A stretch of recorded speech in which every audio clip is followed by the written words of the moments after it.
I did a test shot just to get everyone's attention and realized I kept myself muted. That is a common problem I have. Yes, it did actually. Yes. It made it quite futile as well as annoying. Hi everyone, welcome to Ruin in Westruun. This is a Tal'dorei Reborn campaign. I am Chatterbox AVA, DM and host. And we have three lovely players, or should I say contestants, in a high octane battle royale in D&D 5th edition. We'll do some really quick introductions. I'm just so very excited to jump in. We have a lot to see, a lot to do, a lot to introduce people to. So, more importantly, just really excited to be playing D&D 5th edition for the first time on this channel. So, getting us started, we're going to start from the bottom left. Mr. Parr, would you like to introduce yourself?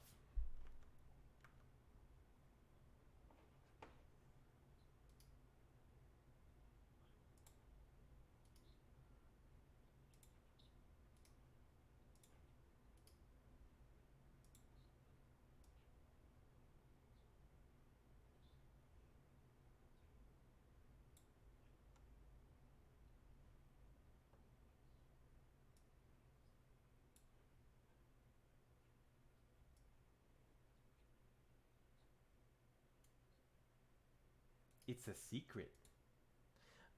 Thank you very much, Mr. Artamin. Second, we have Kat. Kat, would you like to introduce your character real quick?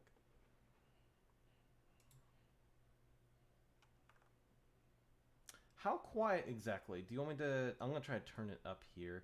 You guys start talking for me?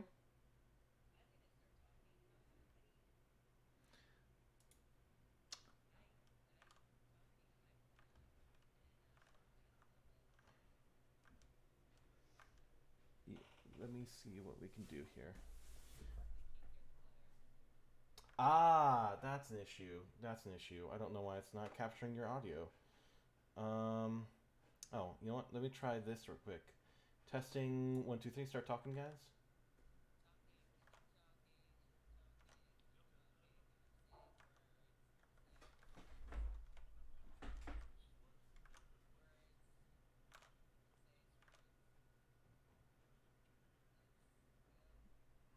Jesus.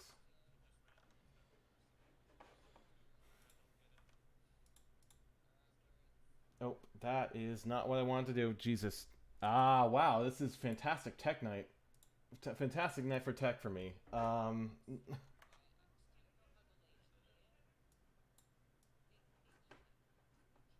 Hey, chat. Let's see why my desktop audio. Hear this. Oh, I know what the issue is. Yeah, I know what the issue is. We'll fix it. And try now, guys. Hey! Hi. There we are. We have it. I can see the Hi. audio. name is Leland. No, don't worry about you it. are perfect. You saved my VOD.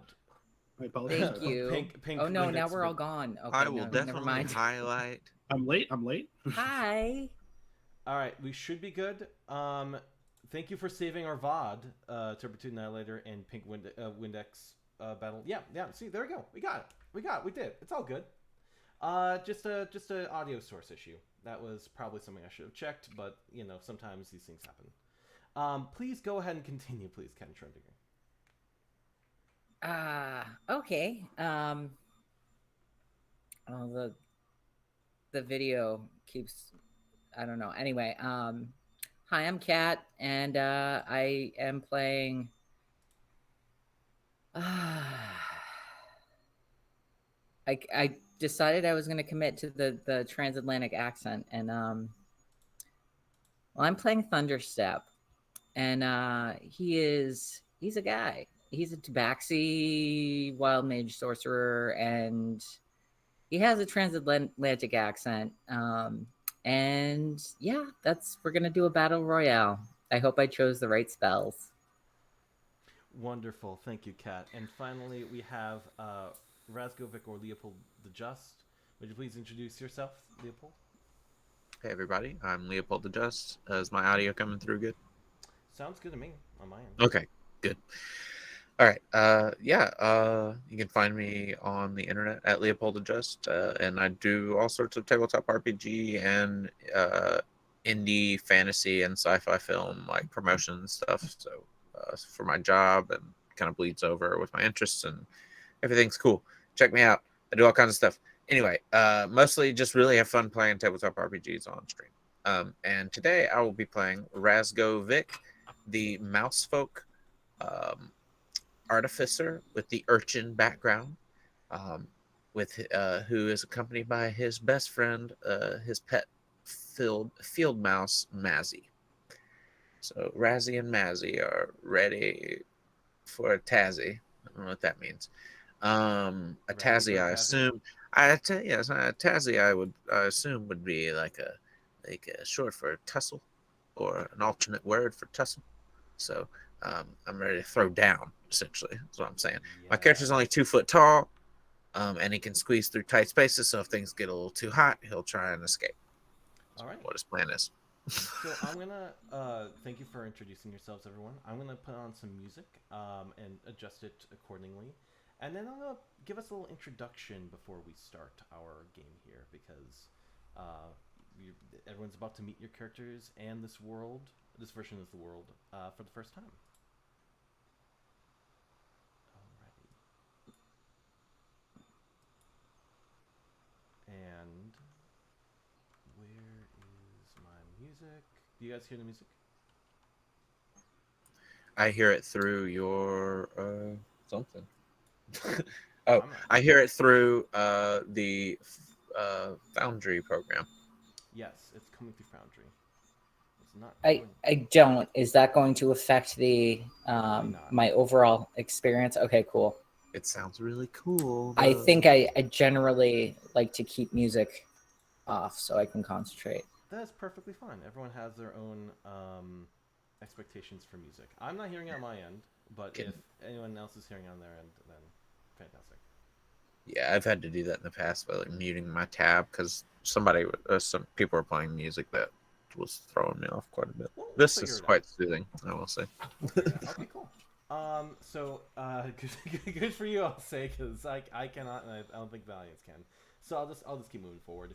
So where we start in the world of Exandria, this bright blue speck, is this vast heartland, amber waves of farmland and grain, a frozen lake that spans across one point to another like a tundra, and a strange ice-like tower at the center. The Cliff Keep Mountains to the north and the summit peaks in the south contain miles and miles of rolling hills, tall grass prairies, sky blue rivers. Like a camera, we are panning over this heartland. And somewhere near the Cliff Keep Mountains, this wagon is moving at high speeds, this like this, on unpaved roads. In the midst of this wagon are a bunch of murky figures. Some of these just sort of very pox-ridden humans with cloaks over themselves. Others are these gnomes with leather armor and daggers. And as they're chugging along, one of them is sort of climbing up to the driver's seat and it's like, "We're gonna be late! I'm on it! And through these fields we get to a mass collection of tents surrounding a deep hole. This wagon passes through this tent city of armored individuals, people riding wargs and horses, people with strange marks and hollow sunken eyes, fell fire in sort of vials being consumed, and people just and like giggling. As these people move forward towards that pit, they're all congregating as if about to sit down for a concert or bleachers. The pit itself is not empty.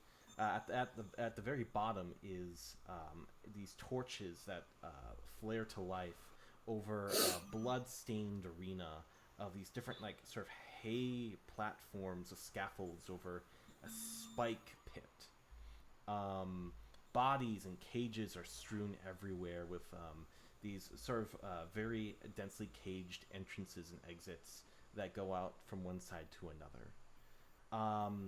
This sort of crouching goblinoid creature with equally sunken eyes and strange peeled flesh is approaching this dais and sort of like, ladies and gentlemen, I give our special guest, Dazzle!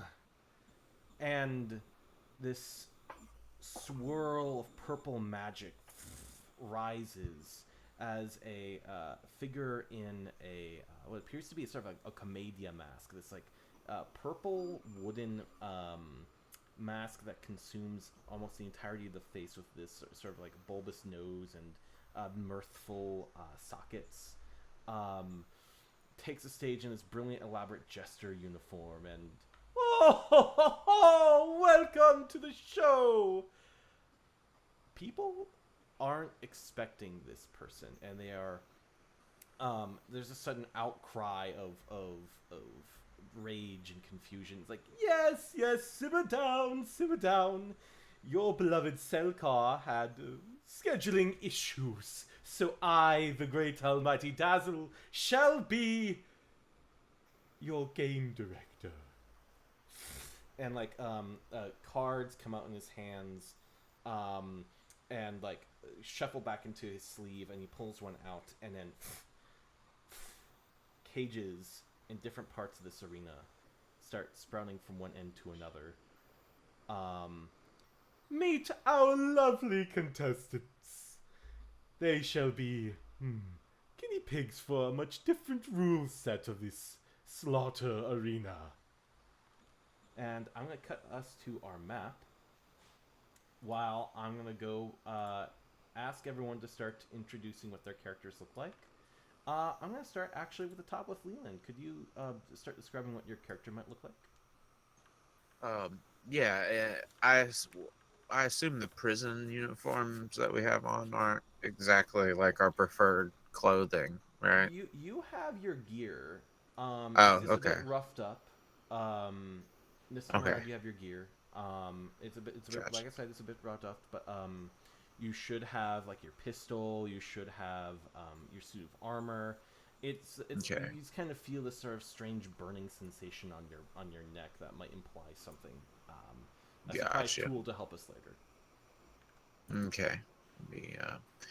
Okay. Yeah, my character is let's see, specifically, he's a little over 2 feet tall, very lightweight, agile, slender build. He's got a large tail, of which he as well as his ankle keeps pouches on for reagents and tools and crafting items and such. And he's got a belt with pouches on it as well around his waist, and he keeps like a studded leather armor on, and he has a backpack it's a leather backpack, but it's with like an opening cut into it, and just leather worked into it. It's not like just sort of haphazardly cut into it. And there's an opening where his mouse friend will come out and begin to ride on the wheel that is attached, and the friction caused from the mouse running on the wheel is how he powers most of his weaponry. And he keeps like a metal gauntlet on his right hand that's attached by a couple of different wires that go back into that backpack. that's where he delivers his shocking touch. But yeah, being an artificer, he's just loaded down with gadgets. His pistol, quote unquote, that he has is actually more of a hand crossbow, but it's just like designed and housed in like an old pistol shell that he found. Hasn't quite gotten up the money to get a real one yet. but yeah, and he also has like a little hat, like a little leather cap with goggles as well. Gorgeous. Okay, fantastic. And so you hear this this very well bedecked jester with the cards twiddling in their hands, and saying, "First, from wherever this thing's from, it's this fucking thing." How does Razz'go react to being called a thing and also being in the cage? He just sort of he hesitates to start yelling at this person because he knows it won't get him anywhere, and he just he doesn't even mutter anything under his breath at this point. Life has beaten him down enough to where he's used to just biting his tongue. So Very well. And moves forward, just sort of like okay, all right. We're gonna move down to Thunderstep. What does Thunderstep look like? What are their reactions to awakening in this arena full of screaming, jeering raiders? Can how tall is the cage? The cage, it would fit a standard medium humanoid, like just a standard medium person. So this is bringing forth a lot of so you can kind of almost see Thunderstep kind of stifling a panic attack because he doesn't belong in this situation anymore. He's moved on from this, and he's stands up to his full height, all 6 feet of it, and he is a large tabaxi, which is a cat person. He's got like a reddish fur color with rosettes and kind of like a whiskers that kind of pop out of a mustache. I'm not going to linger too hard on the visuals, but yeah, he starts dusting off his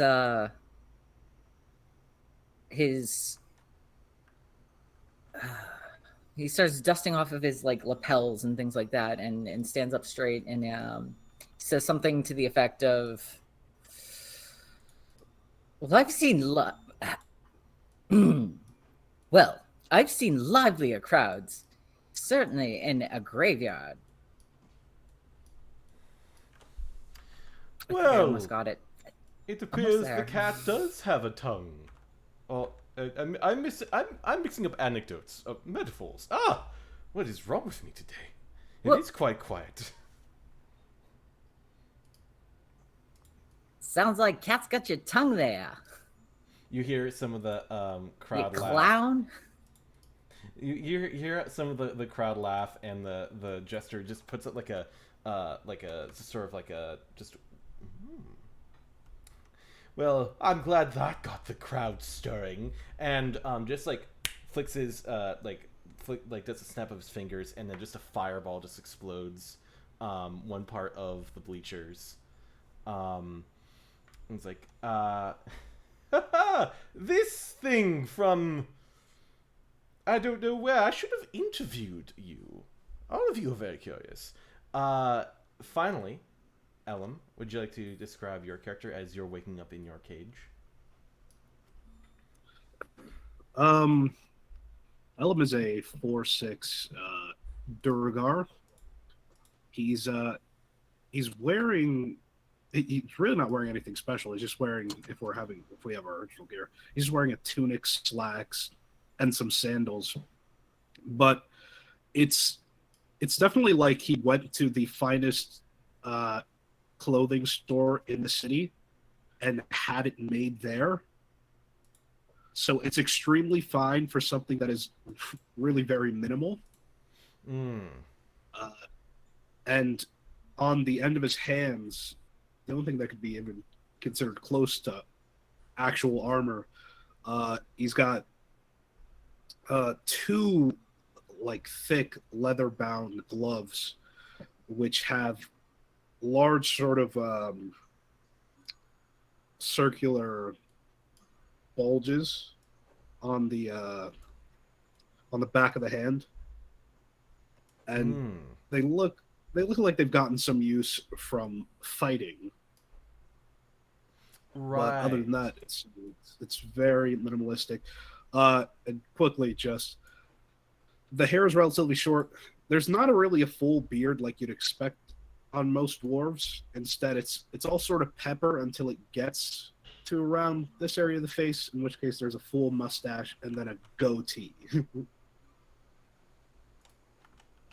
All right, perfect. All right, so what would you say is the reaction to being just sort of surrounded by these jeering crowds and like the strange sort of masked like individual on top of the sort of the dais?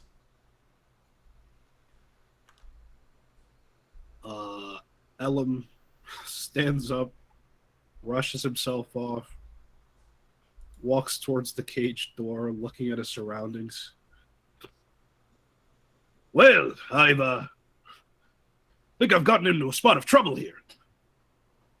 Oh, indeed you have, dear. Dwarf. From the reaches of Emberhold, or the Kryn Dynasty, or fuck all, the illustrious Dwargar. The stream keeps buffering. Ooh, that's not good. I did check my internet recently. Already. Where are you here? Just if there's any other information you can provide, let me know. I am still trying to improve my tech situation, but like things should be good. Is why I'm sort of confused about these problems. Might be it just on her end. All right. Well, hopefully, things are good. Is anyone else having buffering problems besides Old Welsh Witch? I am. Okay, cool. Oh wait, that's not cool. Actually, my video just stopped, so I don't know if it's just that I have a bunch of stuff going on my computer, but Okay. Someone said I have clear video, which is what I was saying. Okay, cool too. But then you said it at the same time that I read the comment. Ooh, that sounded awkward. All right, I actually figured out the sound problem here. I'm gonna just briefly block out my screen, my camera real quick because I have a situation in which my video is on my laptop. So, but I will say this as I'm getting everything set up. You guys will all start with a roll for a special kind of equipment called from the Wheel of Pain. And Wheel of Pain. Something that will heal you or protect you called the Wheel of Hope. And there we go. Now they can probably hear music. And then we shall return to... What do we roll? Firstly, I'm going to put you all on the initiative tracker, just so we get everyone started. I have placed down a couple of other contestants in cages that will be fighting alongside you. I will mention there is one more member of the team. A kobold stumbles up from where they were sleeping, and they had this large jug in their hand. It's like, this should be fun. And they seem to be really lithe on their feet. I'll have other description right here. So they are this copper-colored kobold with a purple tint to his side. The frill around his jawline and short spines down his back show the purple, almost oil slick-like coloration even more. Eyes are dark purple, and they have this satchel for their belongings. Everything inside besides this jug of homemade alcohol, which is kind of in one hand. Alrighty. So, let us begin the change music, and then we'll have everyone roll initiative in just a second.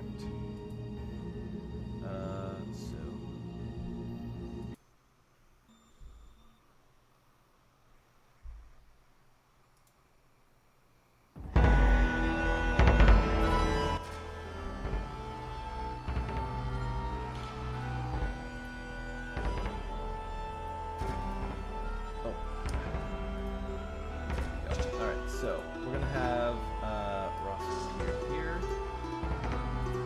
and then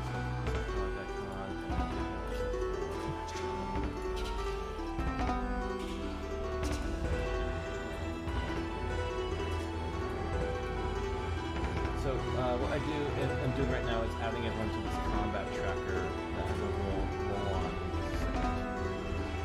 So transfer just a little bit more. There will be a little button on the bottom of sort of like on the bottom left of your screens that if you click will show the combat tracker, and there'll be like a red icon for you to like a red dice for you to click for rolling initiative once I start up combat. Boom.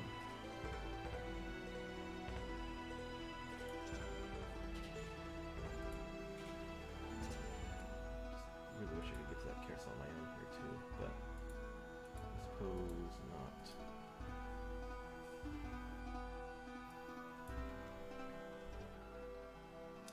There's a lot going into this, so that's why patience might be a little necessary here. Here, let me see if I have this carousel. That's okay. It's a Dungeons and Dragons. There's mechanics to it. It's okay. Okay. You have to do a mechanical thing for a minute. All right. So it's called the Combat Carousel.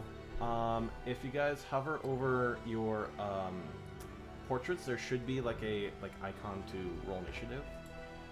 That, or you can go to the right of you. Yep, there you go. You guys are doing it. I did it? Yeah. Did I roll a nat 1 for initiative? Yes, you did. I did.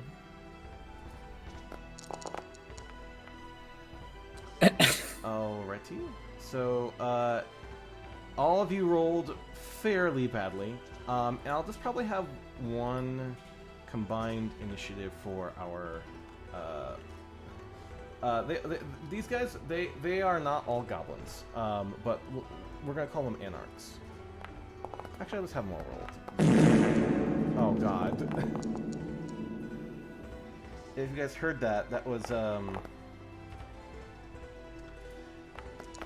the sound effects for rolling. Try to fucking. Some of them rolled worse than I did. Is that a loud echoing fart? That was not a coincidence. Okay. Oh, Just making sure that loud farts are what nat ones sound like to you, which is fine, because I agree. That was supposed to be funny. It did. This was not received very well, in my opinion, for myself. Like I was like, oh wow, this is bad. It sounded like an ogre farting inside of like the Mammoth Caves, you know, here in America. Jesus. They're like huge. It's like the biggest cave. All right, so all right. That's what So it sounded like. Before we start this round, I'm gonna go ahead and just do an example roll for the Wheel of Pain, Wheel of Hope for Raza. So what I'm gonna do is I'm going to there is a from like the chat bar button on the top right to this little box icon. It's like the 5th icon in. Nope, that's wrong. 7th one. There will be one that is Wheel of Hope and Wheel of Pain. And I'm going to roll on that table right now. Oh. Actually. So this is Wheel of Pain. So there could be anything from teleportation to a brooch, or yeah, like something that might contain a spell or something that might do something here. So there is this floating arcane cube that is showing different like clubs and spades and hearts and other kinds of signets. And so Raza's like, I wonder what this does. And then boop. And then suddenly there's this cloak that falls into their hands, and they just immediately put it on, and they're like, cool. So this is going to Raza. See in the inventory. Yeah, okay, cool. Alrighty, so you guys are free to go next as well. As just make sure the roll is public. D10. Yeah, it's just a D10. I got a Ring of Thorns. Ooh, okay. So Do I pick that up and put it in my inventory? Yeah, you can just click and drag into your inventory, and then you can just equip it. I did the wrong thing. Equipped. Sorry. Where's this wheel at? One more. Yeah, it's the 7th button in. I'm highlighting it also on Twitch. It is this sort of like gelatinous cube that says rollable cables. 7th button at the top right. Okay. And Okay. I got a potion of shielding. Did Okay. it work? Yep, there you go. It did. So you get this strange silver cage and a with a blue gem stuck inside Ellum. Boring. A healing potion. Get out of my face with that bullshit. Healing potions Anyway, are I'll helpful. take it. I know they're helpful. What kind of? Of course they're helpful, but they're not. They don't have any flair to them, you know. I'm just kidding. I'm glad to take a healing potion. Someone punched me in the face. I might need to drink. And by someone I mean Lance's character. So of course, Mr. Parr will. What is your character's name again? Hold on 1 second. Ellum. Ellum. Okay. Sorry, I'm bad with names. Yes. All right. I Afraid can't to be punched by Ellum. Drop this item. to confirm. Okay, so Thunderstep has a Ring of Thorns and Potion of Shielding, which gives you temporary hit points. Mm-hmm. You guys already start with 5 temporary hit points, but this could give you more hit points in the future. Temporary hit points in the future. The Badge of Second Starts is a free bonus action within 1 minute of crushing the gem. Leland has a Potion of Healing. And I believe number 2 is number 6 actually is the Neener brooch, which allows you to switch places with a target within 15 feet. Leland, Oh, that's neat. Where do I put that? I'll drag into your inventory. Thank you. You're so sweet. And I can tell you where to put it.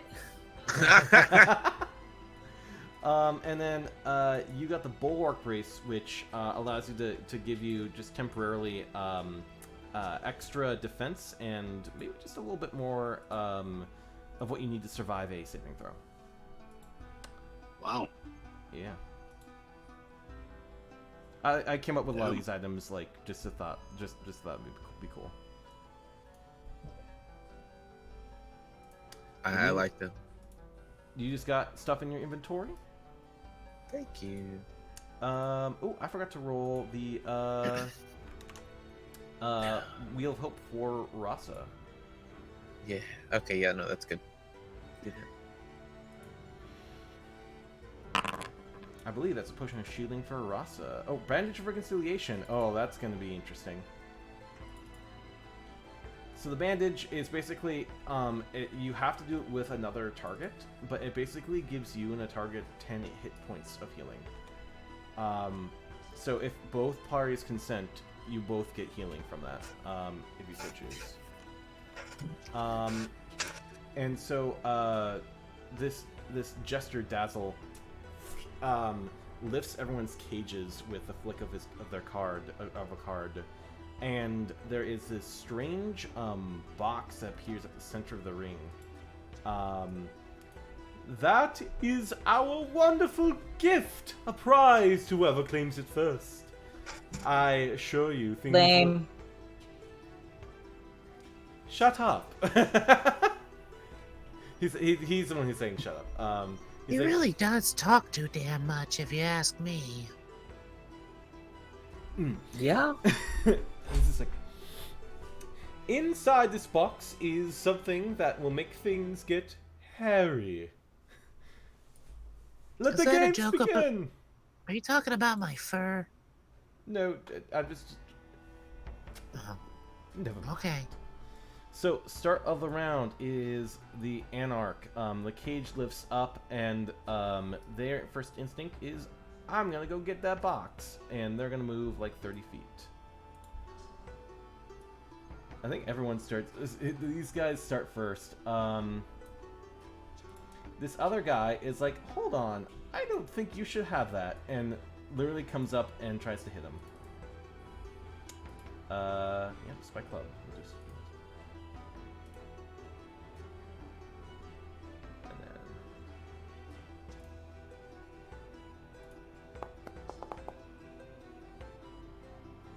that hits. So yeah, they're gonna just do some stuff. Leland, it's probably gonna be your turn soon. Alright, so yeah, just make sure you guys know what you want to do when it is your turn. I'm just gonna have them act out some damage here. If you wanna go ahead and go next, Leland, you're free to.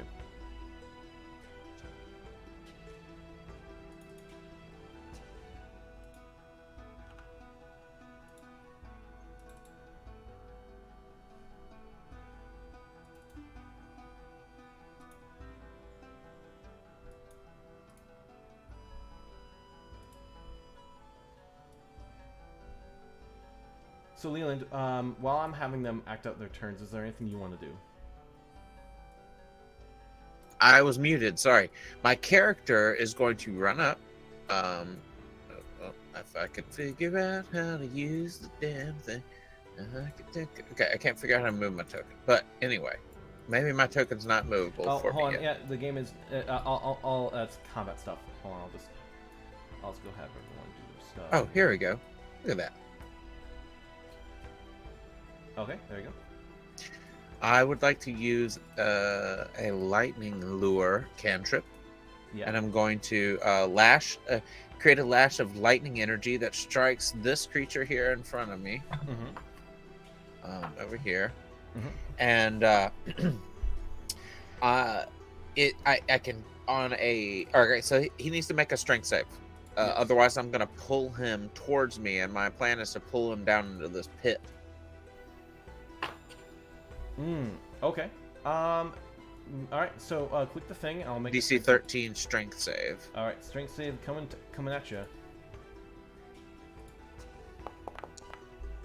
Damn. 19. Okay. Save. Check if it is within 5 feet of the spell's damage increases. All right. So nothing happens. So it just like resists it essentially.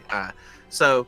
The way it looks like is my character, like the glove that my character has, like begins to charge up, like after he issues a command to Mazzy and Squeak Speak to start spinning the wheel, and just this like a whip made of lightning comes out, and he just sort of lashes it at the person. But I assume they, since they passed their strength check. Yeah. All right, and that's it. That's my turn. All right. One of the nasty hit on Raza from one of the Anarchs. Raza is going to take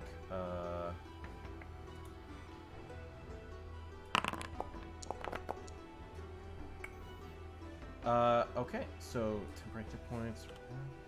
Yeah, alright, so yeah, definitely loses their temporary hit points. The other ones, a lot of them are just scrambling over each other, trying to grapple each other. Nothing's really working. They're just kind of starting to get embroiled in combat here. These assortment of like humans, dwarves, a couple goblins here and there. It is actually Misha's. Actually, yeah, it's Misha's turn. Ross's turn, really. and they're gonna give this guy a clobbering. They're gonna equip the Cloak of Mirrors, and then just give like a short sword.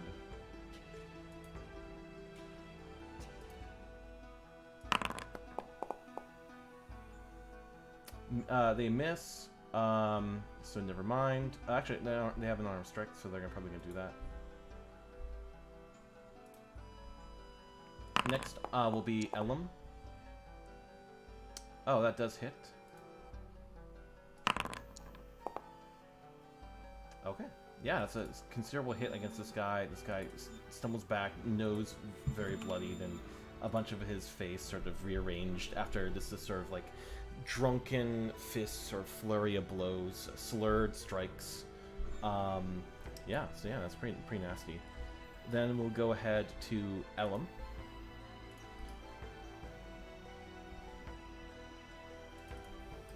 Okay. I'm gonna.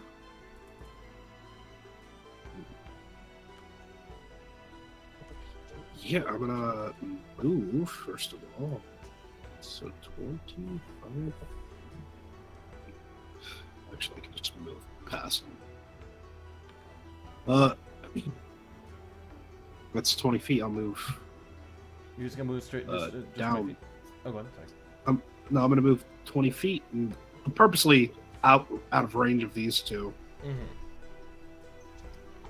Another 10 feet. And I'll use an action to dash actually. Ooh, okay. So I'm gonna 25. So right about there, and another 5 feet. I'm just gonna dash around this whole thing. Ellum sees it. He sees no point in getting involved there. And end up right here. Do I want to use a bonus action for anything? I have so many tabs open. That is a lot of like the digital D&D life. Some of it I like. I mean, sometimes it's just sort of like, oops, so much here. It's still faster than flipping through a book trying to find something forever. Very true. I've been actually They printing should word search a document.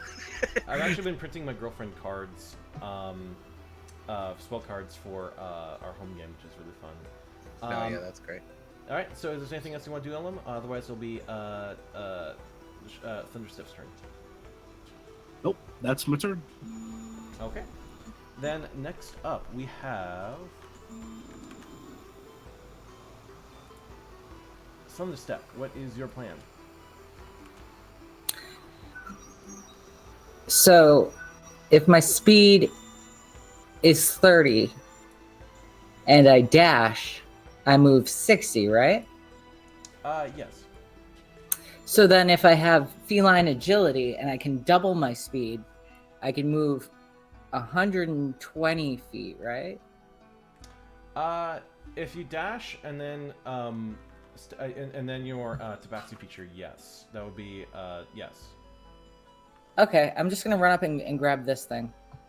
All right. So if you're taking your action to dash and then using your double speed, you'll have to reach in as an action next turn. That's fine. Okay. I'm like, I only need 100 feet to be on top of it. Am I on top of it or am I next to it? Like, you can be on top of it if you really like. I'm gonna stand on top of it like an asshole because I'm a cat Jesus and I can do Christ. that. That is really fucking funny. It's like resting on a computer, like cat-like. It's just you're just kind of resting on the computer on this proverbial computer, like no one can get it. I got to the treasure in my first turn. I'm going to gloat about it. Alrighty, and so we are going to let's see what does everyone else do here. Yeah. So I'm gonna move combat back to the start. This guy, let's see if they don't really have any range capabilities here, which sucks for them. Bonus action aggressive. This Anarch is going to move its speed towards a hostile creature. It can move like directly up to Ellum, and just seeing that it has an opportunity, it's gonna try to make a grapple check to try to begin the process of throwing you off the cliff, Ellum. I need you to make me a athletics or acrobatics check. Alrighty. Athletics or acrobatics? Yeah, either or. There is actually a attack of opportunity from this other Anarch. I'll roll with acrobatics. That hits. Let's see if this guy lives. Okay, so if this guy dies before it gets to grapple you, then there's not an issue. Yeah, so this Anarch moves to go forward to you, and this other this like just dwarf grabs this like human's hair and just like bends, like kind of just like pulls him back and then just thwacks him with the club, and this person is no more. So he is that's not what I wanted. He is deadified. So he died somewhere around over here. So yeah, so no dice on his end. I'm gonna actually move just so people can see the action going on over here. Right.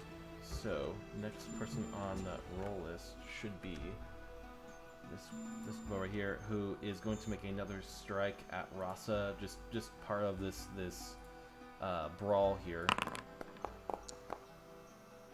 That one, which echo sound part effect, Raza gets a chance to attack back with a short sword.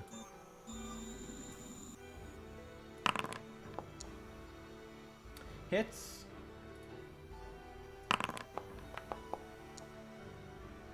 So you watch Ellum. You can actually see Raza over here do this sort of strange like drop to the ground, then suddenly shoot up and then just like uppercut punch and then kick this Anarch off into the pit below to be maimed. This guy's dead. And then next turn it is here, and then so what we're gonna do is we're gonna move right over here.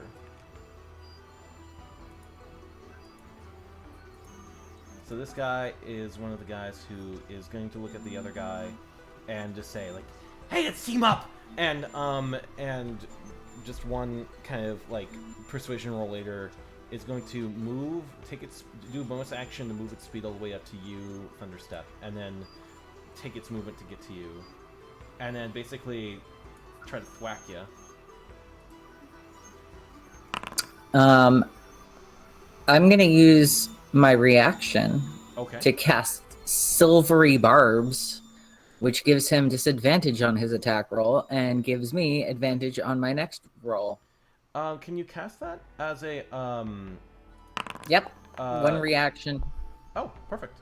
All right. So yeah, that is an 11. Does an 11 hit? It does not. Unfortunate for them. Let's see, how and do I... This guy over here is going to, we're moving on to this guy over here. He is going to go ahead and, like this guy over here, he's going to go ahead and move up to you, Razz'go, and he's just going to try to kick you, like punt you. I feel like I'm susceptible. Would I wouldn't consider that with advantage. I'm going to say,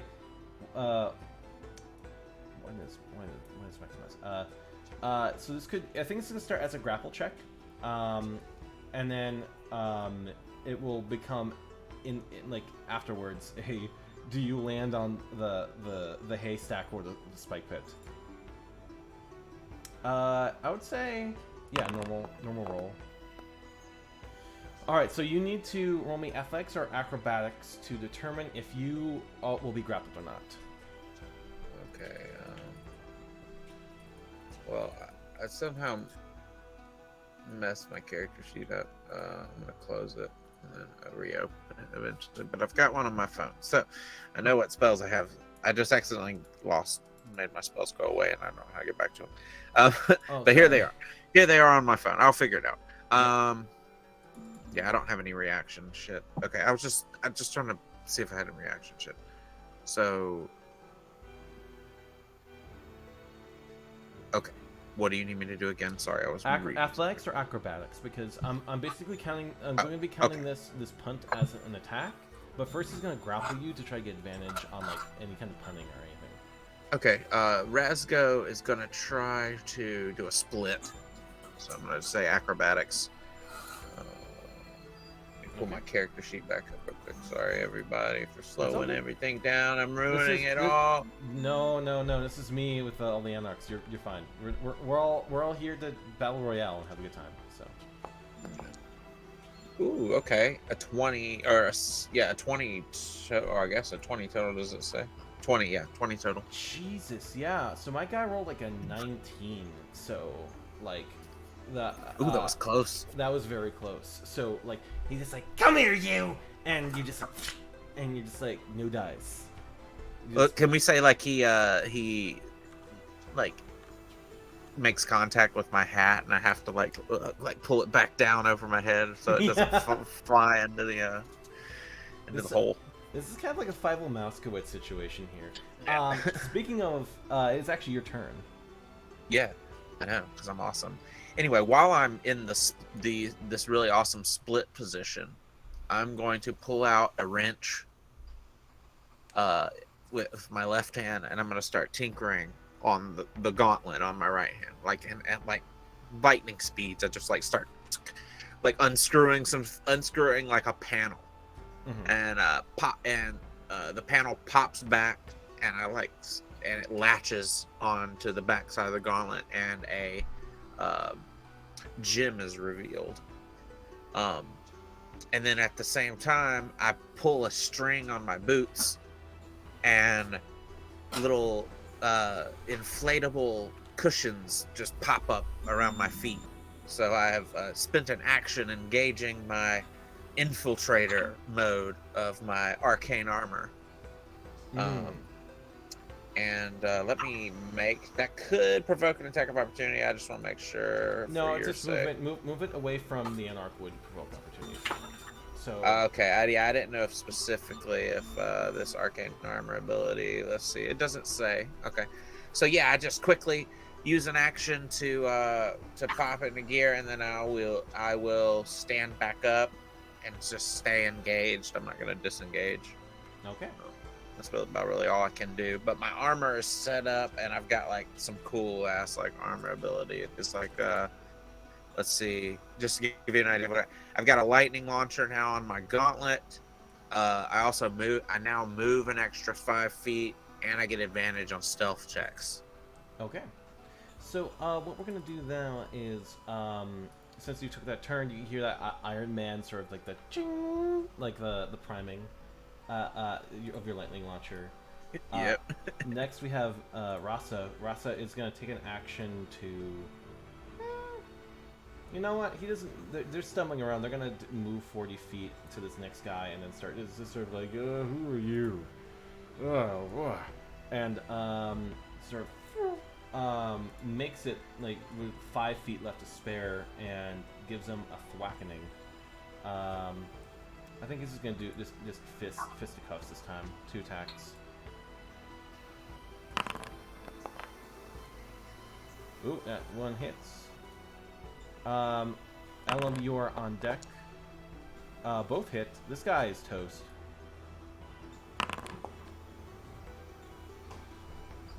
If maybe not toast, because that was a pretty low roll. I mean, actually. No, that does it. Full like goes from full health to 0. This anarch just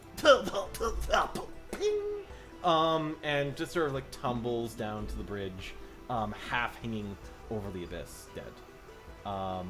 So many of your contestants are getting thoroughly destroyed by one another and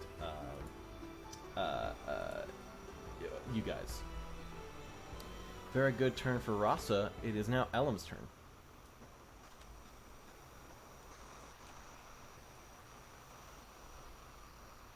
You are muted, my good sir.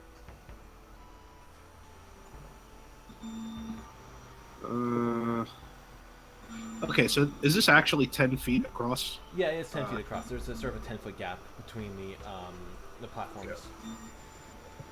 Okay, in that case, I'll move back 10 feet. Oh, running jump. And then run 10 feet and jump over to the center. Can you do that solidly with your long jump, or do you think that athletics check would be necessary? I need to. My strength is 10. Okay. So, let me just read up on long jump. When you make a long jump, you cover a number of feet up to your strength score if you move at least 10 feet on foot immediately before the jump. Okay, yeah, then that's fine. All right, so yeah. I just charge across. All right. To here, and then whoop. You kind of take Maybe one of not the- there. Well, I mean, you could use the spike with the skull on it as a handhold, like, and then just pull yourself up and then swing around. All right, so that's some of your movement there. What are you doing? Well, this chest seems to be important, at least from what Ellum remembers of. He's rapidly forgetting what was said. I think I only have 10 feet of movement left, right? I don't know if it takes double movement. It would make sense if it did.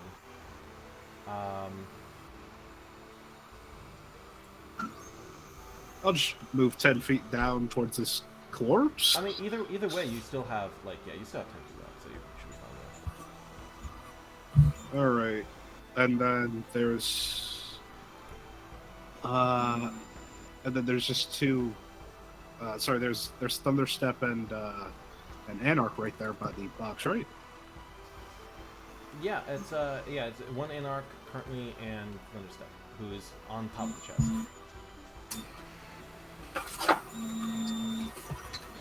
Just about 15 feet right there.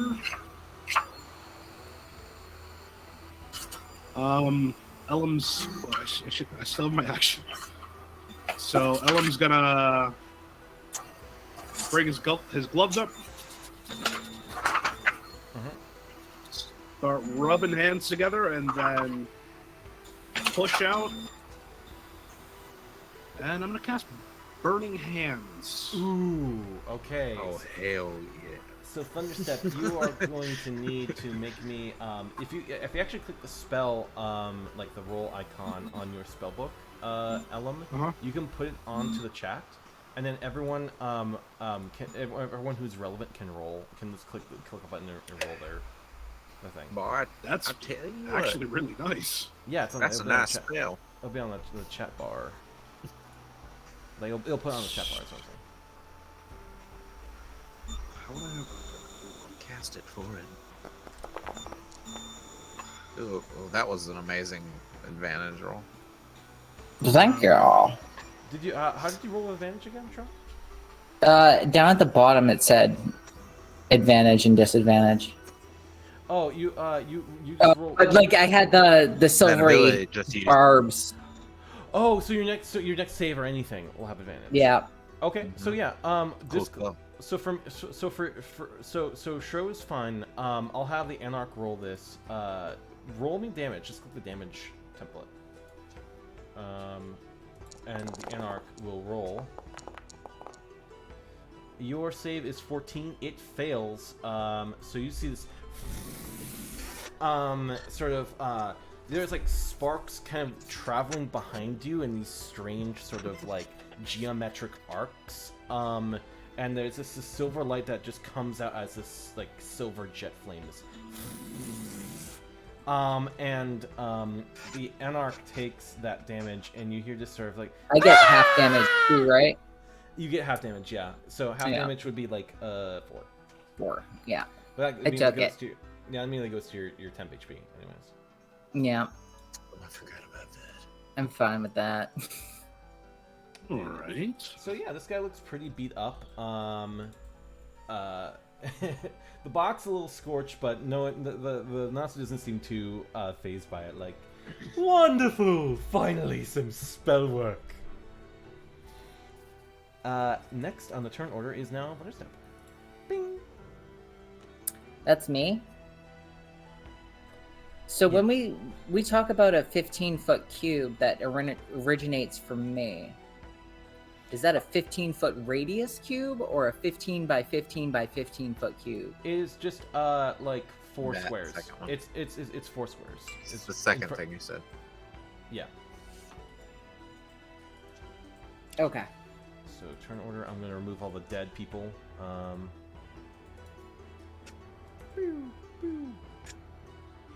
Imagine a really big D6 on top of you, but it's magic. I know what a cube looks like. I know what you know, okay? So it's gonna Get look sassy. like. Just kidding, you can't. I'm sorry. Go ahead. There is a rectangle template that it's like the second button on the left. It has like a little measuring tool. You can just make a rectangle, and like you could do like, I'm just gonna put one down right now. It measures it out for you. Like this would be a 15-foot. Like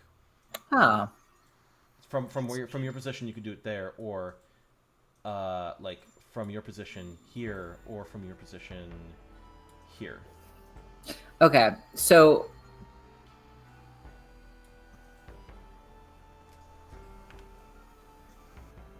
I can't do it diagonally. Lame. Irrelevant. It's not important. What is it going to cost for me to open this thing?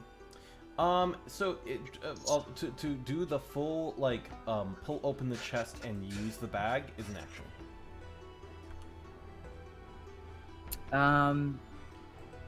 Oh, do I know that this is what it is? Yeah, there's a prize inside that will help you, and things will get hairy. So like, you know, that Dazzle is trying to say that there's something cool in here, and that it is in your best interest to use it. But what if it's not?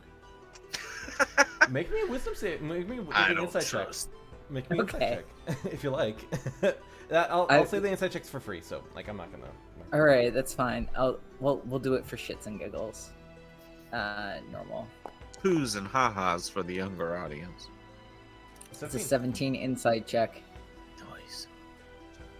I think, like, from what Dazzle said about Ellum's spell, it looks like Dazzle just really wants to hype up the crowd. Things get really hyped up when you add in something really special. So, yeah.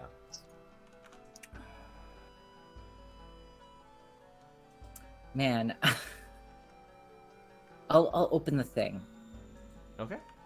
All right. So you open the chest, and there will be inside I'm gonna just deliver this to your inventory right now. This red bag. A red bag of tricks. A rust bag of tricks. Rusty bag. Confirm. I will Rusty take that. bag of dicks, and you'll just Whoa! you'll really Ew. reach into it. I'll share with you the table on the thing here, and then Yeah. you just go where you guys rolled before, and you can just roll it there. Okay. Or just click it. I think it'll just create. If you just look at the item too, it'll just have the roll table there as well. Okay, cool. And this is an action or a bonus action? This is just is an full action to get the thing and then use it. Okay, so I can do this all in one turn? Yeah. Alright, yeah, I'm gonna pull out a bag of trick. A trick bag. So A trick out of the bag. I'll Dazzle, roll that. Oh, sorry, go ahead. Ooh. Dazzle, it's like, Oh my god. we have our first draw from the bag of tricks. It is There's something just giant goat suddenly expands from the envelope of the bag and just man. places itself right in front of the chest. Man, so narratively, like I know I already did my things, but narratively, I feel like this is the point where I would want to cast Vicious Mockery and just Oops. say to Dazzle, well, it looks like I've got your goat, you clown. Oh, delightful, delightful. I'll let you live this time. Did I do something to our arena? I might have. Do you guys see the map? Because I no longer see it. The map? Yeah, I see it. Okay, so I might need to restart on my end. Because I can no longer see anything. You're in the wrong layer. No, I'm not actually. Okay. It did this weird thing. I think I pressed enter somewhere and it just did a... You spooky- broke it? I broke it. I don't know what I did, but I broke it. I'm very excited for my next turn. Yeah. How we feeling, guys? I'm feeling good. I like my spells. I just was like, you know what? I'm gonna be like RoboCop right out of the gate, and then I'll choose the non-offensive spells later, and it's worked out for this encounter. All right, so I'm just gonna place down just a giant goat. It's not gonna have an actual icon, so we're just gonna take this. The Anarch right next to you is like, oh my god, it's so big.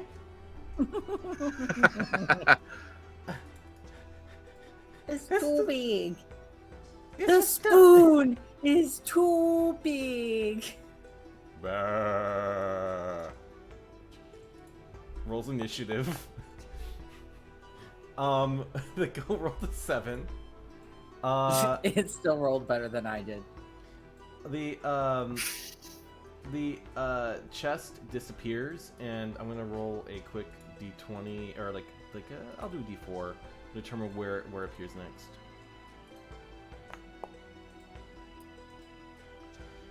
Okay. The chest moves and reappears on the edge of the arena to the north. Get your new bag of tricks over there. And that's one of the Anarchs is just like, oh shit, and like begins to try to move that way. How do I make those things go away? I got. Okay, cool. And so the Anarch is like, hey, remember the last time I tried to hit you? Wasn't that just a funny goof? You saying that to me or no? He is saying that to you. It's actually it's not that guy's turn actually anymore. The Anarch that was like about to go help that dude like hit you. Suddenly he's like, hey bud, you're on your own. Bye, and just like begins to dash towards the box as quickly as possible.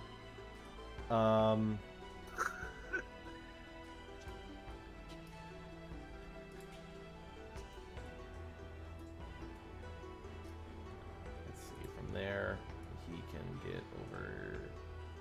Actually, if he dashes, yeah, he's pretty close to it. So yeah, this guy's about to get up to some new good. Real quick, as we're about to end this round, do we want to take a break? Sure, why not? Okay, so we are gonna take a quick break and get back into it. Oh, also the arena was not working on the viewer side too, so I would have had to fix that as well. So we'll do a quick like 10 minutes, and then we'll come back to it, and then we'll see how everything ends up. All right, thanks for watching so far, guys. Been really exciting. All right, catch ya in just a tick. Bye bye. Ooh, no, that's not what I want. Hi-yo! How's it going, guys?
Hello, we're back. Hi, everyone. We're just about to get into it. Playing on some new music. By the way, this music is from Arcane Anthems. Their music is free. They let people use it. It's very good music. I'm a really big fan of it. Super excited to be getting into it more. Has kind of like a Final Fantasy feel to it sometimes, which is really nice. I really dig some of the Final Fantasy like 7 music, for example. Let's see if I can hear it at all.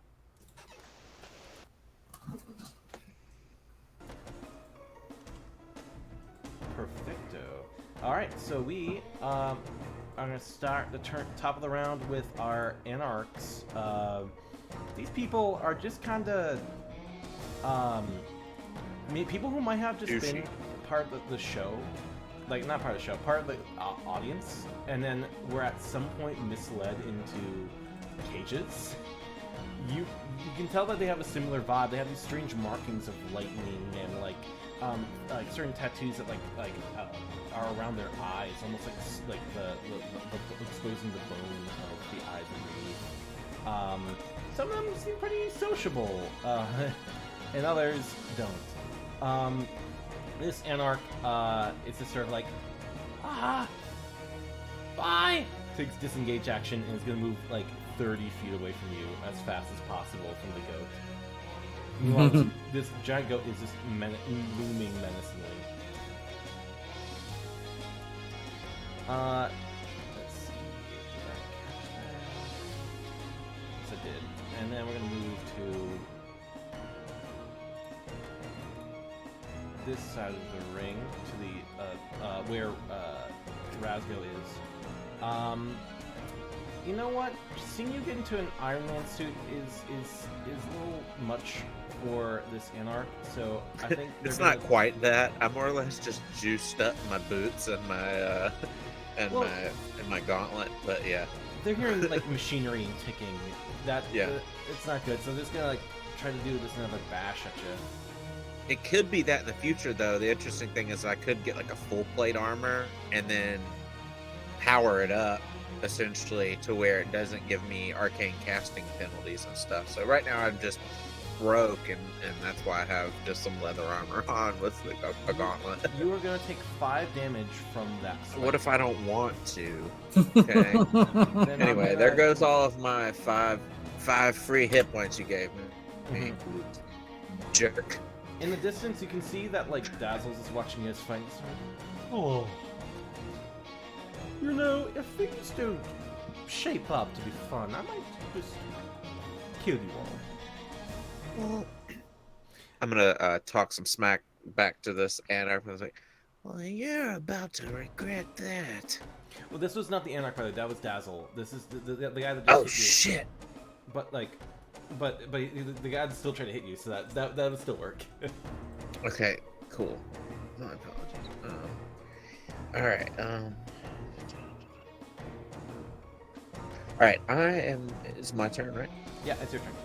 Okay, I'm gonna cast Expeditious Retreat, and right? yeah, it is a bonus action, and it lets me at this moment do a dash. For those at home watching that maybe don't know enough about 5e to know exactly what dash does, what does that do? You double your basically. So like your movement right now is like 30 feet, right? 30.5. 35 because of my armor upgrade. Okay. So what it does is you can move an additional 35 feet. It's basically just another movement that you can take. So I can just take a free 35-foot movement action right now. Okay, because of that. Okay, that sounds good to me. All right, I'm action, going. just so you know, it's not action. Yeah, it's just a bonus action. Yeah. All right. So, and then so that's. Second. Attack of opportunity, by the way, from the anarch. Yeah, that's fine. I understand. Does a 14 hit? Yes. Okay, so you are going to take.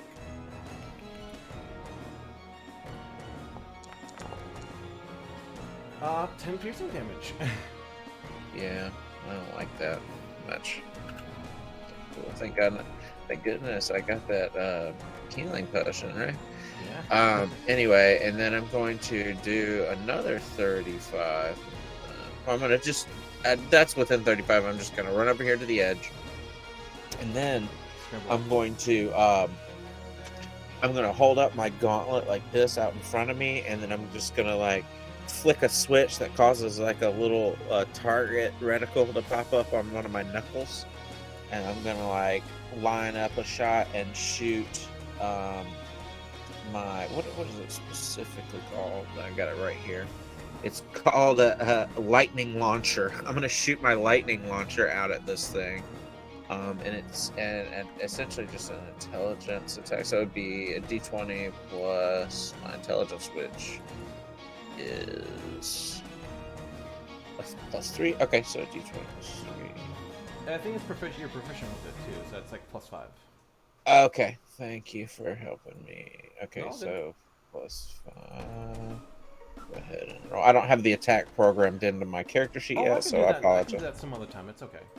Yeah, I can do it also before next session. Okay, so a 17 to hit. 17 does hit. Okay. Do you go ahead?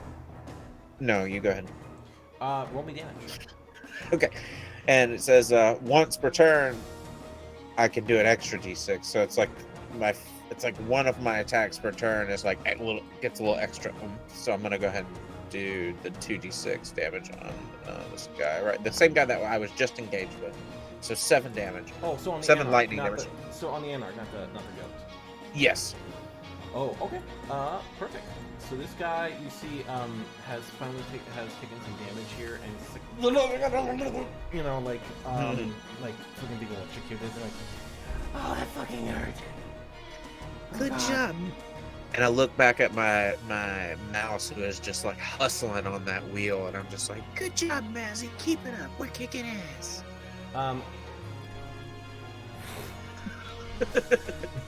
Like the smoking gun, like. perfect. But with but with her tail instead. Oh, perfect, yeah. All right, so now is the giant goat's turn. I am going to allow you to direct this giant goat. I'm going to give you permission to look at it. I wanted to ram that guy on the bridge there. Okay, sure. Or I wanted to charge that random guy on the bridge. Charge. Oh, if yeah, the goat that's moves cool. at least 20 feet straight forward. Oh, it's not straight forward. It's straight diagonally. Well, let's see how it needs 20 feet, you know. It's, so. yeah, moves at least 20 feet straight. Oh, yeah, and it's it's absolutely. It's 25. It takes 25 feet for it to deal with Okay. that. So, The target takes 5 or 2d4 extra bludgeoning damage from the ram, which is a +5 to hit. no. Ram. Go, ram, go. So I'm just gonna. I got along with you. This ram attack will probably kill your friendo here. My buddy? No, The ram? The Anarch. Or the Anarch? Oh, okay, Yeah, that's fine. It had 2 hit points. So you watch as Ain't no friend of mine. this Anarch over here on the top bridge here. Hold on. Oh, no, wrong one. Yeah, here we go. Can he get rammed and then he's say, Go ahead. like, I guess Anarch is blasting off again. Sure. So so the goat And is then like, twink. boom, like ram hits the Anarch straight in the chest, and it just like raises his head and just ragdolls out into the sky. It's like, looks like Anarch's blasting off, and like hits a pike and like is impaled, and the crowd just goes wild. And I love Dazzle's that. like, yes, exactly why I brought you here, little goatling. I'm so glad I took you from your family and stuffed you into that sack. Oh, Krampus. Krampus. Okay, so we're gonna go next to who's the next Anarch? Or it's actually Raza. Raza, doesn't really know what to do next, so they're gonna activate their mirror cloak. And that is giving them the mirror image spell, basically. So when they activate that, the cloak is going to lose its sheen. And now Raza has like the mirror image spell cast on them, and they're gonna just kind of move 40 feet forward here, like.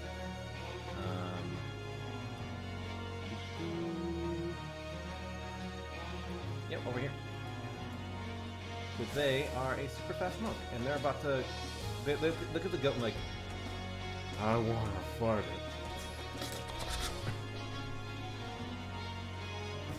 Ellum, it is now your turn. A giant goat has just flung this anarch into oblivion. Why is he still on the board? Let me fix that. Make him go away, Dungeon Master. He's gone. Okay, got thank him. you. You did it. Good work. Thanks. Good, buddy. You did it. It's an avocado. Oh, Thanks. it's an avocado. Oh. Okay, it is now your turn,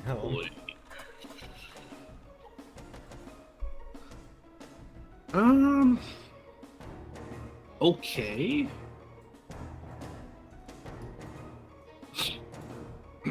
So, gee, what to do? You know? Get away from the goat is kind of my kind of my recommendation. Actually, Ellum's gonna. Let me just see really quick. Yeah, Ellum's gonna move 30 feet right up to this, like the edge of this right here.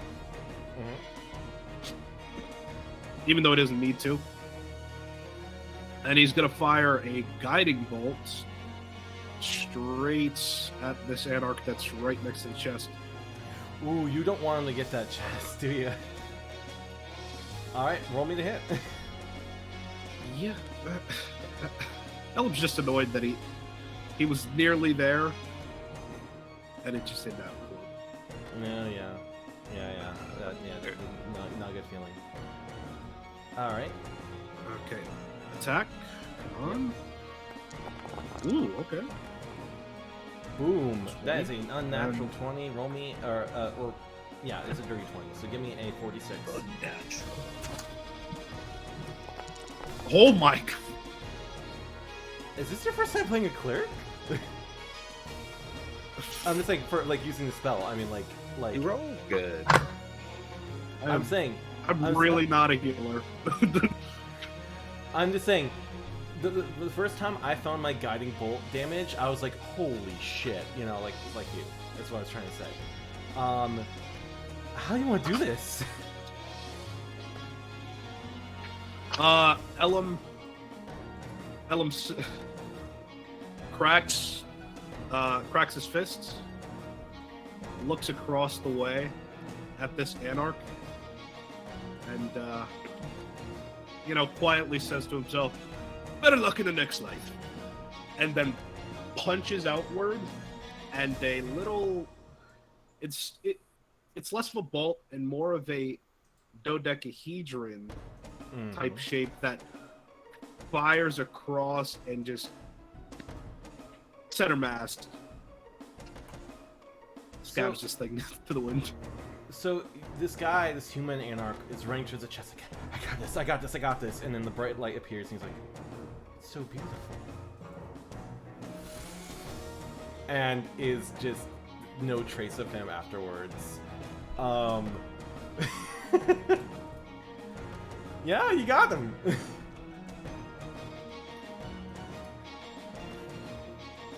He went gently into that good night.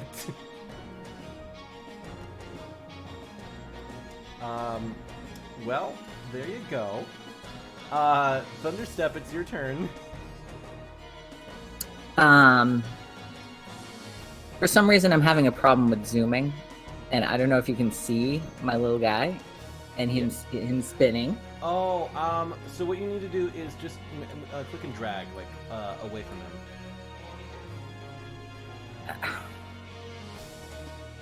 Did that help? Maybe. Let's see. Yep, we're good. We're in business. Okay. So you have Raza quickly approaching, Ellum approaching, this giant goat that you could just do whatever you want with. Razzgo's in the distance. So that purple guy up in the top right corner, is that our lovely MC? Yes. Yeah, if you hover over him, you'll see the full image of Dazzle. And he looks like an ass clown holding cotton candy. Yeah, 80 feet. And he's currently 80 feet from me. He's 80 feet. He's like the difference between you height-wise is I'll say 50 feet up, and he's 80 feet like longitudinally away from you. Like, are you really gonna make me do the quadratic formula? Don't worry about the math. He's just 80 feet away. Okay. I kind of agree with you there. He's 80 feet away. All right, great. I'm gonna target him and cast Chromatic Orb. You certain about that? You sure about that? No, sure. All right, cool. Roll me attack. Yep. Roll me Yep. attack. Yeah, sure. No. Yeah. Great. Did I already roll the attack? You can you can click the Chromatic Orb spell on your spell book, or you could just roll me an 80-20 and then we'll add your modifier. I'm gonna roll it at a level 2. Okay.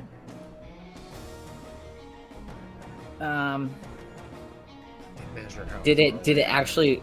I want to roll the attack. There's a little attack button you can just click. Yeah. Okay. So. Kidding me? Yeah. I thought that was an 18. You I'm gonna stop. And the it was a music. 10, or it was a 5. You like look up and see Dazzle just kind of clapping along, just very like entranced by like the fight, and you're like, now's my chance. Lob the Chromatic Orb, whiffs him by like it goes past his head, and he's like, "Are you fucking shitting me right now?" Yes, very well. I'll play. And now I'm going to roll him on, put him on the initiative. Okay. Sorry, It's not. I don't think it's gonna change anything, but I feel like my attack modifier is wrong. Oh, you know what? Actually, that is that might be right. Let me go check real quick. If it does hit him, that's great. I don't think it's gonna hit him, and I don't think it's gonna matter. But I'd rather address it now than later. So it is +5. So you have rolled a you rolled a 5 + 5. That is a 10. Oh, okay. For example, Okay, so- Razzgo's spell casting modifier is +5 because they have 3, and then their proficiency bonus is +2. Does that make sense? So my charisma is 5, and then I have a proficiency of +2. Your charisma is +3, and then It's plus. It should be plus. Oh, it's +5 for a save. Okay, never mind. Yeah, well, yeah, it gets weird. So, like, if you have your charisma modifier as +3, Yeah. your spell casting thing is whatever your spell Modifier. casting is which is like +3, plus that proficiency. So if you guys get to like level 6 or around that level, it will Right. become +6 because it will go up 1 for the proficiency. So I'm looking at my box, and on the right side, like, so my charisma box, and it says 16, and then it says 5, and then it says 3. Yes. I was looking at the 5. That's my saving throw, Yeah. No, that is and not my modifier throw. So all right. So I'm glad we cleared that up. Well, also, since you're one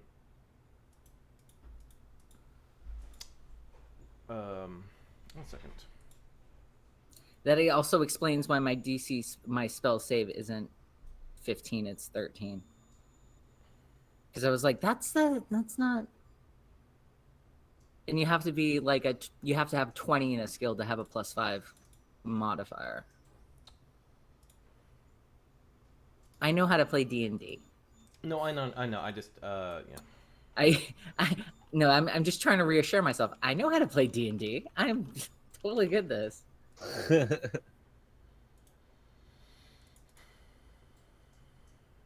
I'm not just sitting here like reading the player handbook as we play. No, first of all, having the player's handbook out is really helpful. I'm gonna set that to 13 because yeah, I had to change something super quick about. Oh, okay.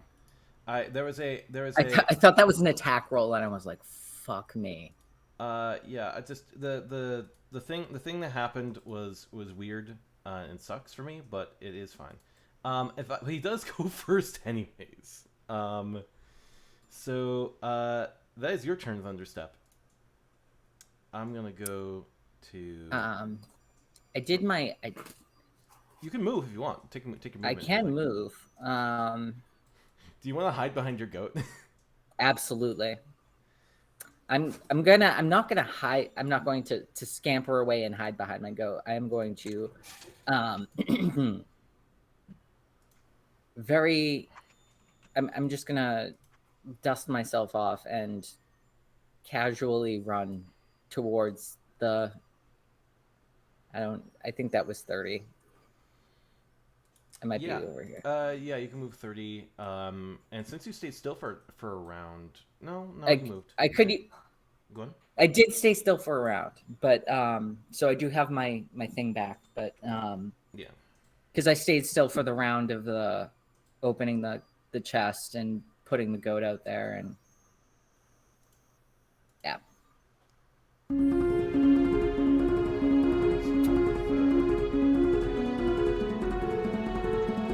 So yeah, now I am casually putting my goat between me and the Asclown. Dazzle looks at you and sort of like, so good to me, guessing that's raises one of his cards and he is building this motion. And just this effortless sleight of hand spellcasting. And he raises his hands high.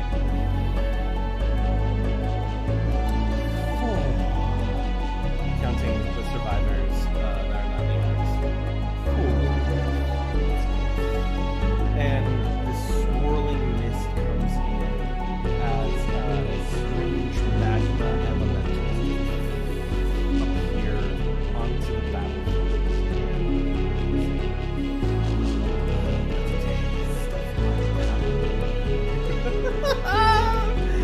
Let's begin. This was gonna happen anyway.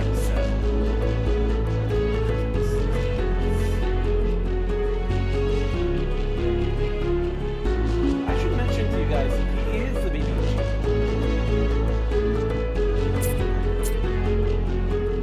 I see those letters around a lot. I don't know what they stand for. Big bad evil goat. No. Yeah. I've got a big bad evil goat. He's right here. Exactly. So, sounds magical to me. Now I'm just gonna add a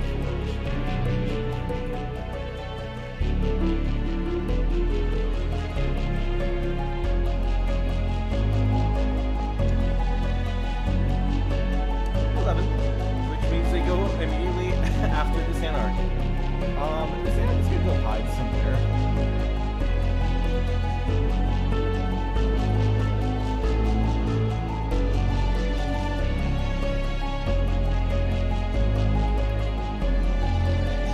Just ignore what I'm doing with this lightning launcher thing. I'm just trying to get this button.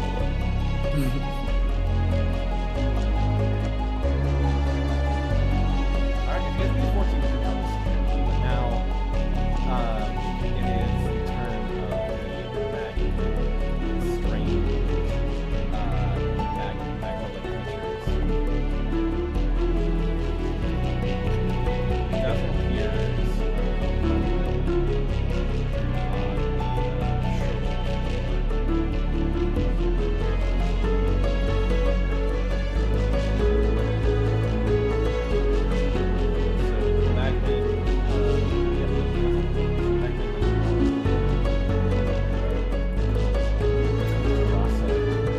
quick question. Yeah. If creatures end up in the pit, do they die instantly? They'll need to make a dex saving throw and take some like pretty heavy damage. But yeah, for people at your level, yes. Effectively. Okay. So they're gonna try to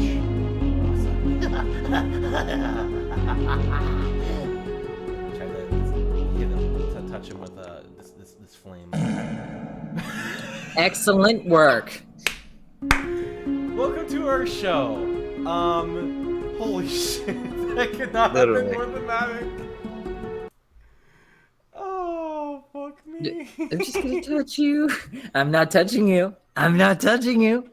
And Raza is just like wrist, like uses the wrist to like bat their wrist away so that the touch is avoided. But like, it's like, what are you doing that for? God, that's just so funny. I'm sorry. This the crescendo of the music. Next one is gonna do a long jump hop. Yeah. I mean, effectively they could do it. Yeah. And that leaves them with how much movement left? 30 feet of movement. So if they have 20 left, they're gonna.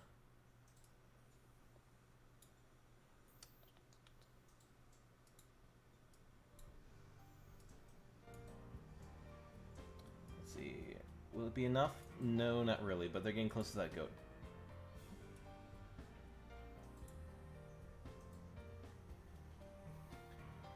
Alright, and then these other ones are one's gonna dash basically all the way up here. Effectively, yeah, like. Actually, yeah, they're gonna get all the way up to Ellum. They have like 20 feet left. And then dashing basically. Oh, you know what? They're gonna try to touch Raza as well. Oh, these guys are spooky. I don't know actual Raza's voice, so like I'm trying to do just a drunkard, in case people couldn't tell.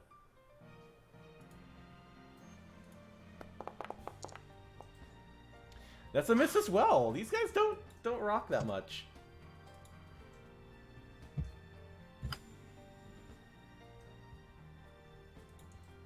Next on the turn order is Razz'go.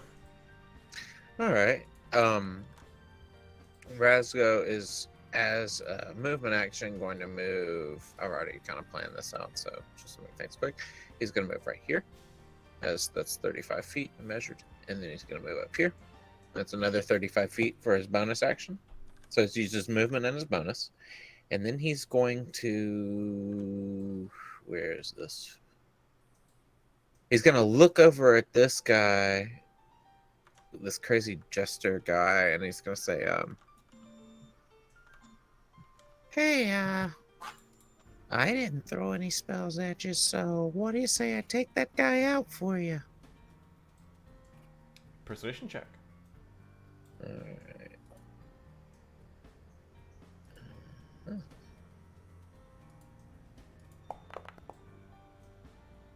17 total. I'm gonna just roll a quick insight for him, just to see if he would do anything, like.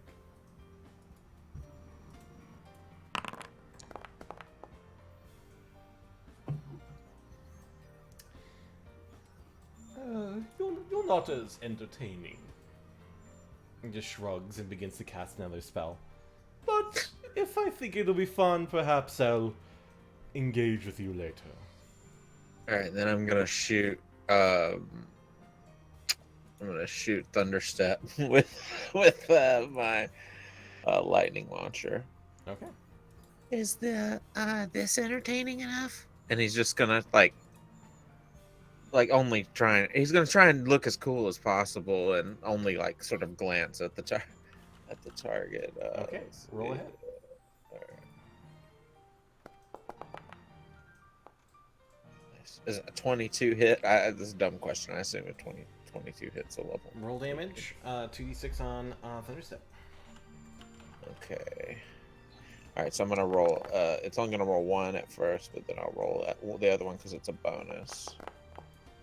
So seven lightning damage to Thunderstep. Sorry, it's funny because your name's Thunderstep.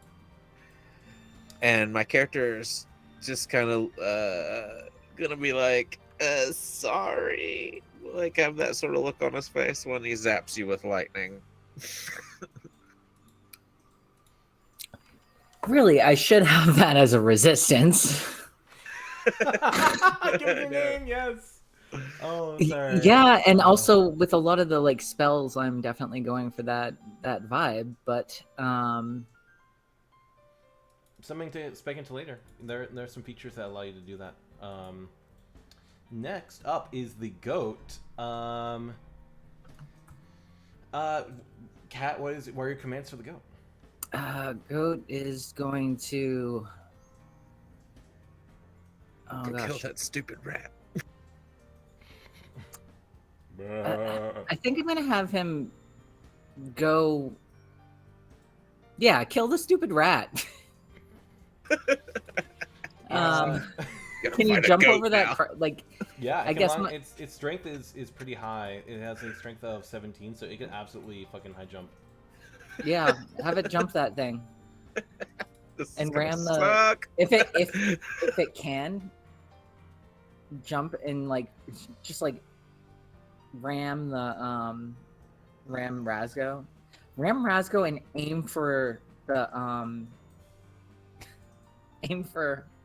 what's his face, Dazzle. So it can only so the ram will probably only work either on Razz'go or what's the goat speed? 40 feet. So you could probably get to Razz'go with the ram pretty good. It'll take an attack of opportunity from the Magman. I don't see the Magman. Oh, actually, this is 50 feet. You can't see the token. It's right next to the goat. Like one square away from you. Actually, Razz'go is 50 feet, so the goat could like get 40 feet right next to the ledge, or yeah. So it probably wouldn't work out, but you could probably have it. What about the mag thingy? If want there's it? a mag guy right next to me, then he can hit the mag thing. All right, I'm gonna have it. Do you want a ram? Magman? Yeah. Do you want to go 20? Yeah, feet have back? him ram the Magman like right off the. Okay, so Try what's gonna do? He can't. He won't move though. Yeah, hold on. Right. It's gonna move 20 feet back, and then move well, maybe like 10 feet back, and then yeah, 10 feet back, and then 20 Oh. feet forward. I'm looking for a circle. I see that guy now. Yeah. When I'm putting down things spontaneously, I don't have the circles, but like I try to add the circles because you guys can see it better. So Yeah. this goat brushes past you like it is so big it can barely fit on this bridge. It ram charge. Jolly good show, old boy. Ooh, that's gonna hit. This Magman needs to make me a Jeez. save. 22 to hit. That's a failed save. It'll be knocked prone, but the damage is gonna be 2d4, and then 2d4 plus 3, and then another 2d4. That's 13 damage. Yep, 13 damage. This Magman explodes as the goat collides with the thing. Everyone within 10 feet needs to make a dexterity saving throw or take a whole lot of damage. Oh wait, the goat has advantage on dexterity, doesn't he? I don't know. You're Sure-footed. The goat has advantage on strength and dexterity saving throws, making righteous. God. made against effects that would knock it prone. Oh, this would not knock it prone. So just straight Oh, well. dexterity. Not bad though for flat roll, flat 18. Pretty Flat good. 18. Yeah. So he's not a flat goat. Bah. I guess I'm not giving up the goat yet. Haha. Stop it! Stop being funnier than me! Oh, I love to see it. Next, I'll make sure to get him for that, boss. I've already just like my character's just like fell in with the wrong crowd already. Raza is just like, there's a lot. There's a lot of you guys, and touching them would be a bad idea. Yeah, sort of. Well, yeah, it is hard for Raza to hit these guys. I think he's actually gonna spend their first key point to step of the wind, disengage. So that's a bonus action. And you know what? They're gonna go to Raza because they're just like, I don't know what's going on anymore. Who should I be fighting? Tell him. Get the ass clown, ass clown. I don't know why everyone's ass clowns now. You're the only one dumb enough to start shit with that guy. What? They're asking Ellum who to fight? Yeah, yeah, Raza was just like, who should I fight to everyone, and Thunderstep replied, Get the ass clown, ass clown. I don't know why the haha doesn't need to be there. It'll be about to be your turn, but what do you think before Raza finishes their turn?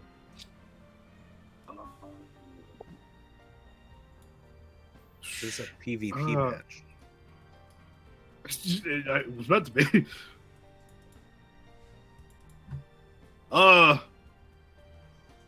Finish off whatever these fire things are, and then we'll think about what's next.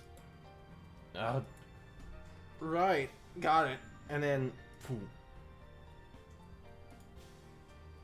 one arm strike.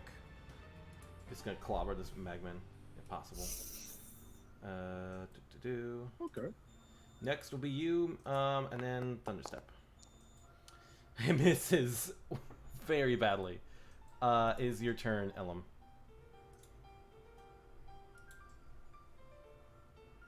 Okay. So in moving along with the plan of taking these things out, Ellum will move into, I guess, flanking position. I guess I have 4 people. All flanking. Yeah, flanking rules are cool for this. So right here, I think would put it.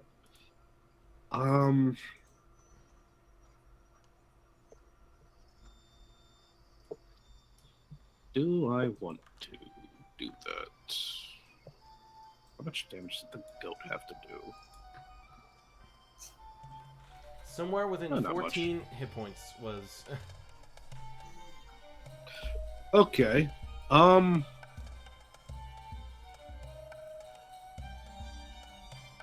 So Ellum will, I guess, attack with a short sword against this Magman right in front of him.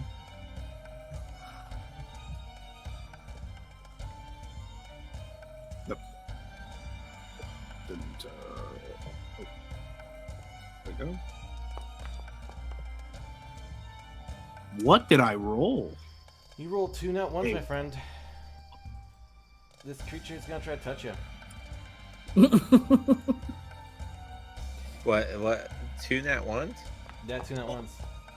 What the fucking hell? 19 to hit. That's the worst. Yeah, that hits. Did you know that? That's the worst one. You take first you're only taking 4 fire damage, but you are now on fire, and at the end of your turn, which is now, you're gonna take an additional 1, so you are on fire. Oh, hold on.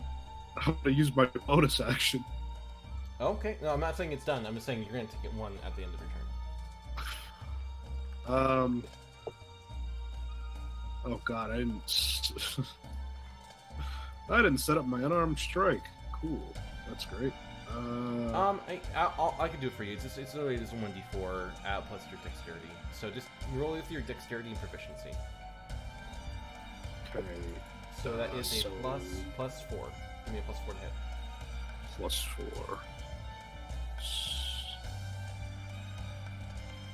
D20 +4 at advantage, right?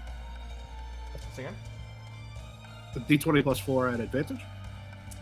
Yes, with flanking, yes.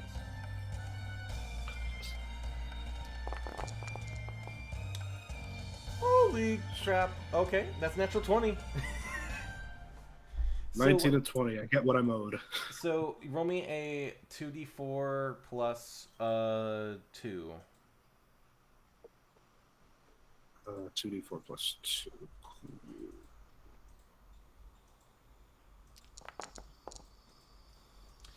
No How you want to way. do this? You rolled the maximum. Hold on. I was thinking right before you were rolling it, the only way he could kill it was if he rolled nat 4s on both. Plus that, and like, plus that 2. That did it. How you want to do this?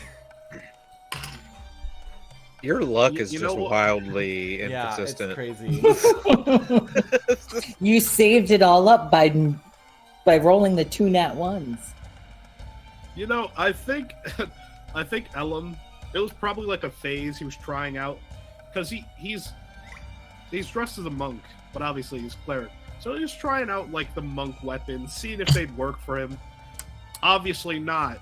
So Ellum throws the short sword into the air and says, you know, screw it, and just drop kicks this Magman.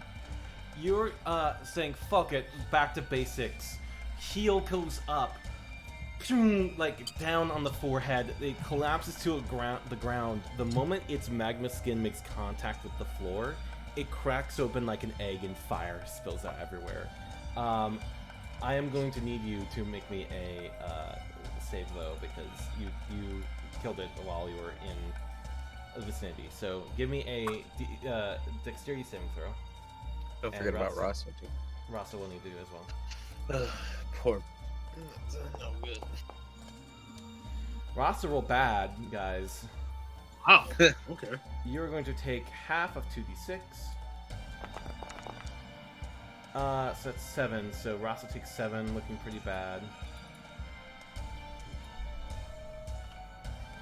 Let's see. Are you right? Alright, sorry. My boyfriend is about to get back, get to the train station in a second here. But I'll wrap things up for you guys.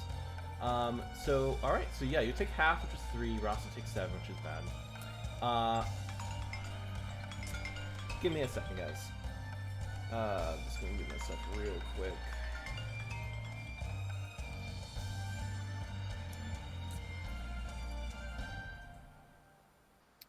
I'm sorry I shot your character, Cat. Let's try not to hold that against myself.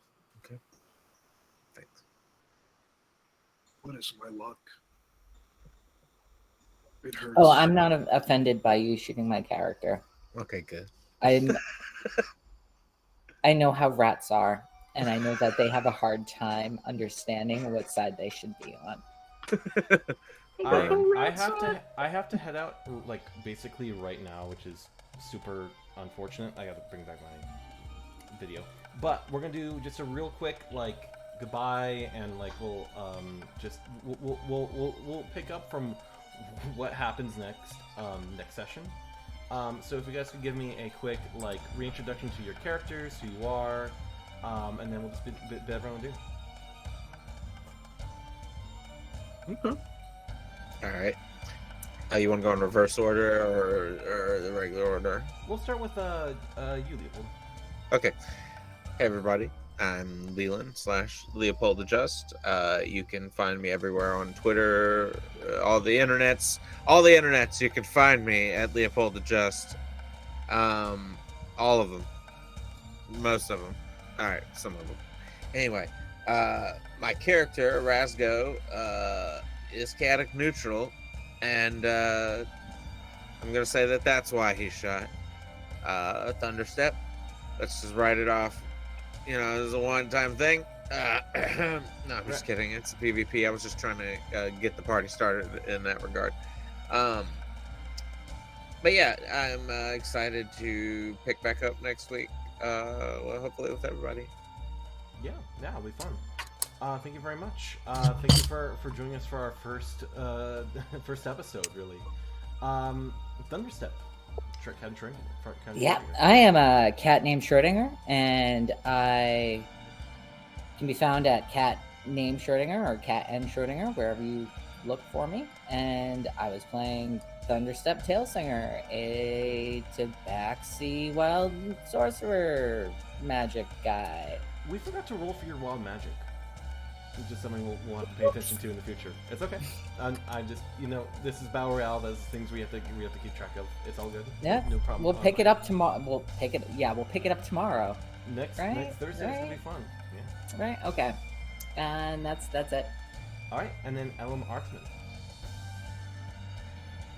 Hi, I'm Par. You can find me on Twitch at Mr. Par, and you can find me on Twitter at Par Professional. My character is a Duergar monk? ? From somewhere, and had a lot of fun playing him. Yeah, you just introduced that dude sought peacefully into the afterlife. Didn't mean to interrupt you. Just like that one in Arc was like just comfortably meeting their maker. And I am ChatterboxAVA. Twitter.com/ChatterboxAVA. This was a wonderful first start. I'm excited to keep going. You've all been a lovely audience, and we will see you guys next time. Peace.